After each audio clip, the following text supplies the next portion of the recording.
ரட்சிக்க கிறிஸ்து இயேசு உலகத்திற்கு வந்தார். 1 தீமோத்தேயு 1:15.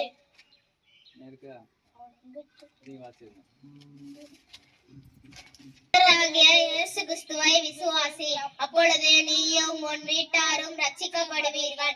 அப்போஸ்தலர் 16:31. பிள்ளைகளே, உங்கள் பெற்றோருக்கும் கர்த்தருக்கும் கீழ்ப்படியுங்கள், இது நியாயம். எபேசியர் 6:1.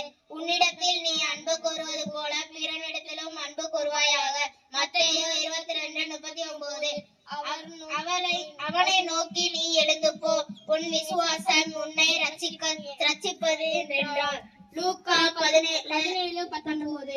கர்த்தர் நல்லவர் என்பதை ருசித்து பாருங்கள், அவர் மேல் நம்பிக்கை இருக்கிற மனுஷன் பாக்கியவான். சங்கீதம் 34:8.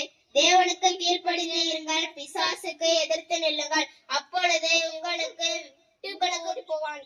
யாக்கோபு 4:7. சிங்கக்குட்டிகள் தாழ்ச்சி அடைந்து பட்டினியா இருக்கும், கர்த்தரை தேடுகிறவர்களுக்கு ஒரு நன்மையும் குறைபடாது. சங்கீதம் 34:10. நான் உனக்கு போதித்து நீ நடக்க வேண்டிய வழியை உனக்கு காட்டுவேன். சங்கீதம் 32:8.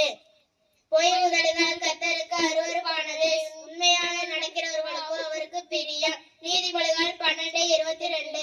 நீங்கள் ஒருவரில் ஒருவர் அன்பாய் இருங்கள், கர்த்தரிலும் அவருடைய சத்துவத்தின் வல்லமையிலும் பலப்படுங்கள். எபேசியர் 6:10.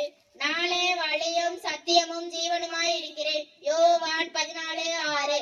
நீங்கள் கொடுங்கள், அப்பொழுது உங்களுக்கு கொடுக்கப்படும். ஜீவன் அப்பம் நானே.